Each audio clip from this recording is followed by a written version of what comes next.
तो welcome guys. आज की इस वीडियो में हम डिस्कस करने वाले एक हॉट टॉपिक, क्या सर हमें अब बीईसी की एग्जाम को प्लान करना चाहिए या नहीं करना चाहिए। आज हो रही है 6 जुलाई। तो 6 जुलाई पर आपको ये डिसीजन लेना है। तो आप बहुत सारे इंस्टीट्यूट में इंक्वायरी करते होंगे, तो काउंसलिंग टीम आपको गाइड कर देती होगी कि बीईसी जस्ट उसके बाद हटने वाला है और बीईसी एक बहुत आसान एग्जाम है। लेकिन मेरा यहां पर पॉइंट ऑफ व्यू थोड़ा सा डिफरेंट है, उसके बारे में मैं डिस्कस करूंगा। मैं ये बात को एक्सेप्ट कर सकता हूं कि बीसी की जो एग्जाम है वो एफएआर से सरल है, रेगुलेशन से सरल है, लेकिन इतनी सरल भी नहीं है कि आप बिना किसी प्रॉपर प्लानिंग के इस एग्जाम को पास कर लेंगे। और मेरी आपको एडवाइस है कि बीसी के लिए अब आपको प्लान नहीं करना चाहिए। उसके कुछ रीजन है। सबसे पहला रीजन, अगर आज की डेट में आपने ज्वाइन किया तो आपको इवेल्युएशन कराना पड़ता है। इवेल्युएशन कराने में आपको ट्रांसक्रिप्ट अरेंज करनी पड़ती है, डॉक्यूमेंटेशन अरेंज करने पड़ते हैं, इंस्टीट्यूट को भेजना पड़ता है, अमेरिका भेजना पड़ता है, और 2 से ढाई महीने लग जाती है इवेल्यूशन में।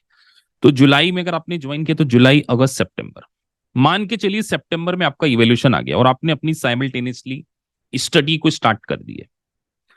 आपको 15 नवंबर तक अपनी एग्जाम देने को मिलेगी, और मानकर चलिए कि आप नवंबर और दिसंबर में रेडी नहीं है, तो क्योंकि आपने आपके सॉफ्टवेयर को एक्टिवेट करा लिया होगा, तो सॉफ्टवेयर में वो 4-5 महीने का पीरियड क्या हो जाएगा, लैप्स हो जाएगा। और अगर आप एक अननोन प्रेशर में आ जाएंगे कि आपको बीसी एग्जाम नवंबर और दिसंबर में जो लास्ट डेट प्रिस्क्राइब की गई है उसमें निकालना ही होगा, तो मेरी एडवाइस आपको यह है कि बीसी से बेटर आप ऑडिट या एफएआर सब्जेक्ट को प्लान करें। उसका रीजन, एफएआर और ऑडिट चेंज नहीं होने वाला। तो जो आपने पढ़ा है वो आपके आगे भी काम आएगा, पहली चीज।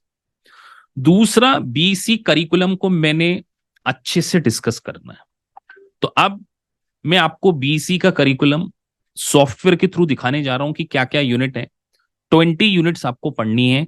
और क्या आप फुल टाइम पढ़ने वाले, 5 आवर 10 आवर देने वाले डेली बेसिस पे? अगर आप अगले 3 महीने डेली 5 to 6 आवर पढ़ सकते हैं, 5 to 6 आवर डेली, मतलब एक भी दिन गैप नहीं, तो आप बीसी को फिर 3 महीने में पास कर सकते हैं। लेकिन अगर आप केवल 2-2 घंटे पढ़ने वाले हैं कि सर हम 2-2 घंटे की स्टडी करेंगे, तो आप मुझसे लिख के ले लीजिए, अगले 6 से 7 महीने में आप बीसी को नहीं कंप्लीट कर पाएंगे। मैं आपके सामने करिकुलम डिस्कस करने जा रहा हूं, क्योंकि हमसे इसे पाप नहीं होते, इसको हम सीधे पाप की वर्ड में डेफिनेशन की बच्चों को इनरोल कराने के चक्कर में उनको बीसी की तरफ घुसेड़ दिया जाए, जिसमें वो एक अननोन प्रेशर में आ जाए और फिर वो एग्जाम को क्रैक नहीं कर पाए, उनका हार्ड एंड अर्न मनी भी वेस्ट हो जाए, सॉफ्टवेयर भी खराब हो जाए, समय भी खराब हो जाए। इससे मेरी advice, start with the FAR subject जो कि आगे कभी चेंज नहीं होगा, या ऑडिट सब्जेक्ट से स्टार्ट कीजिए, उसको पास कीजिए, और जब नया सिलेबस आएगा तो उसमें आप रेगुलेशन के साथ में टीसीपी को ले लीजिए,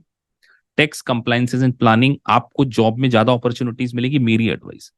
अब बीसी उतना सरल नहीं है, मैं ये बार बार बोल रहा हूं, मैं आपको करिकुलम दिखाने जा रहा हूं। तो जरा आपको मैं करिकुलम दिखाता हूं और फिर डिस्कस करते हैं कि क्या आप 1-1 घंटे की स्टडी करके, जो कई इंस्टीट्यूट वाले बोलते हैं कि 2 घंटे की स्टडी करो और बीसी पास कर लो, तो मैं आपके ऊपर छोड़ता हूं। आपको करिकुलम पूरा डिटेल बता देता हूं, और अगर आपको लगता है कि यस हम तो 2 आवर में पढ़ लेंगे, तो फिर आप बहुत अच्छे स्टूडेंट हैं, आपके पास फुल टाइम है, आप 5-6 घंटे पढ़ सकते हैं। ये डिसीजन आपको लेना। चलिए तो सीधे हम सिलेबस की ओर चलते हैं।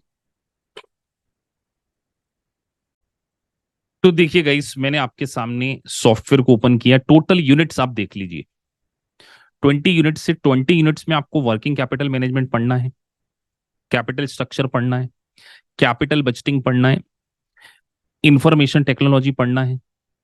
उसके साथ आपको performance management, costing, standard costing, budgetary variance analysis, economics पढ़ना है। मतलब कॉम्बिनेशन आपको आईटी का भी पढ़ना है, इकोनॉमिक्स का भी पढ़ना है, फाइनेंस का भी पढ़ना है, और कॉस्ट का भी पढ़ना है। और अगर आप एक चार्टर्ड अकाउंटेंट नहीं है तो हो सकता है ये सिलेबस आप पहली बार पढ़ रहे हो, तो क्या आप 3-4 महीने में, 3 महीने में पूरा सिलेबस की कोचिंग भी कर लेंगे और उसकी प्रिपरेशन भी कर लेंगे? और एक बात ध्यान रखिए, एक यूनिट के अंदर मैं आपको सीधे क्वेश्चन बैंक भी दिखा देता हूं,